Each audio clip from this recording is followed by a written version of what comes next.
When it comes to doping in sports, the extremes and lengths that some people go to cheat and try and beat their competitors is just mind-blowing. From taking performance-enhancing drugs like EPO, HGH and anabolic steroids, all the way to match fixings and even hiring a hitman to kill off your competition. Yes, you heard that right. It's just bonkers.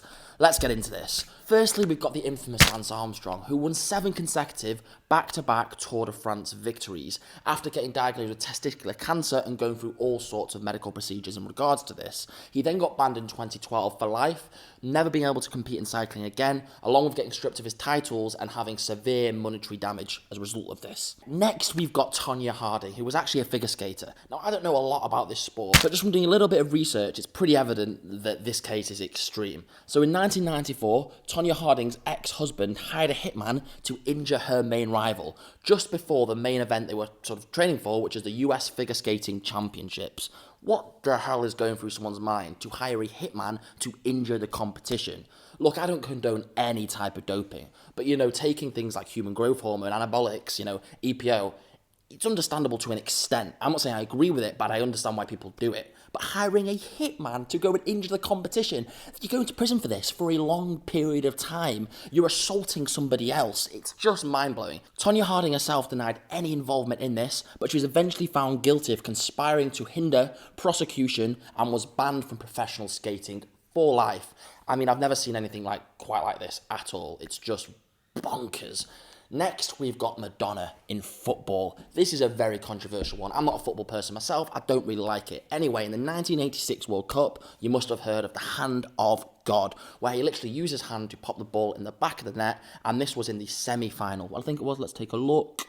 And this was in the quarterfinals of the World Cup, so it was a very important match. He has since admitted to using his hand in the goal, but the crazy thing is, how can you not spot this? It was on live TV, millions and millions of people saw it, yet it was allowed to go ahead. Completely ridiculous in my eyes. Anyway, it is what it is. Next, we've got Hansi Cronje. I think that's how you pronounce his name anyway, he's a cricketer. Myself, I don't really like the sport, but this is a very interesting one because he admitted to taking bribes from bookmakers to fix matches. And he was again banned from cricket for life, and this was in 2000. Look, I think when there's money, when there's status, all this involved, the incentive for people to cheat, clearly for a handful of different routes and avenues, is just so high, and that's why so many people do it, because there's such a high amount of stress on people to perform, to do well, and to make a lot of money from this. So I guess it's the same with anything. When there's money and status involved, people are going to do all they can to gain as much power as possible to basically exploit that.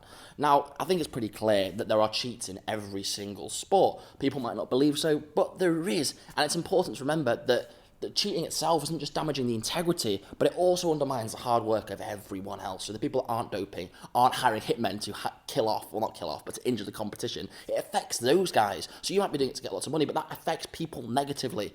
And it's just, it's just mind-boggling the extent that some people do go to. Anyway, this was a slightly different video. I thought I'd just go down this route. It's sort of in tune with the last video I did. If you've not seen that, go and watch it. If you enjoyed it, thumbs up, subscribe to the channel, and I'll see you all in the next one. Cheers.